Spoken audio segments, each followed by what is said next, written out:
ప్రేమించు దేవునికి మహిమ కలుగునుగాక. ప్రియ స్నేహితులందరికీ దివ్య వాక్యోదయం.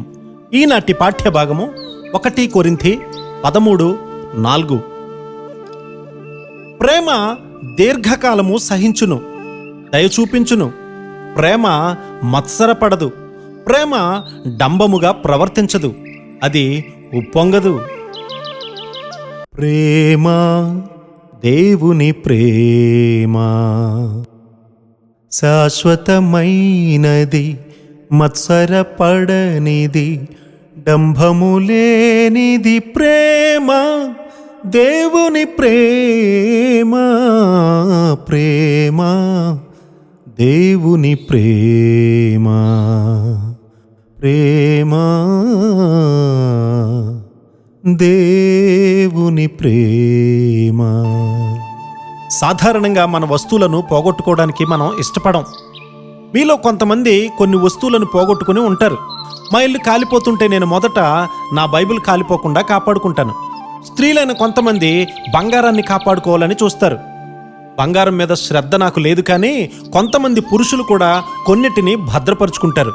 ఉన్నదంతా కూడా పేదలకు పోషణ నిమిత్తం ఇవ్వడం అనేది చిన్న విషయం కాదు. నీకున్నదంతా తిరిగి ఇవ్వగలిగినా కూడా ప్రేమ లేనివాడిగా ఉండవచ్చు.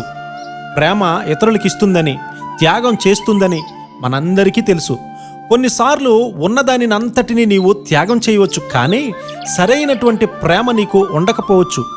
మీలో కొంతమంది దేవుని కొరకు ఆసక్తి కలిగి ఉంటారు, కొంతమంది దేవుని కొరకు త్యాగం చేస్తూ ఉన్నారు.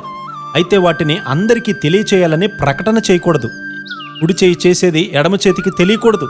అది సులువైనటువంటి సూత్రం, అది పాటించడానికి కూడా సాధ్యమే. ప్రభువైన యేసుక్రీస్తు వారు దేవుని చిత్తము చొప్పున జరిగించువాడే నా సహోదరుడు, నా సహోదరి, నా తల్లి అని చెప్పారు. నేనెలా వారితో సంబంధాన్ని కలిగి ఉంటాను అని పాత కలతలు, పాత పగలు ఇంకా హృదయంలో ఉంచుకొని ఉంటారు. మన మాటల విషయంలో చాలా జాగ్రత్తగా ఉండాలి.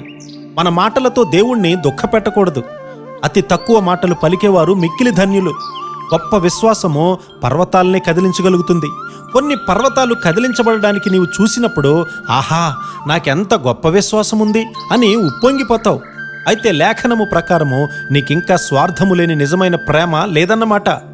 కాగా విశ్వాసము, నిరీక్షణ, ప్రేమ ఈ మూడును నిలుచును. వీటిలో శ్రేష్టమైనది ప్రేమయే.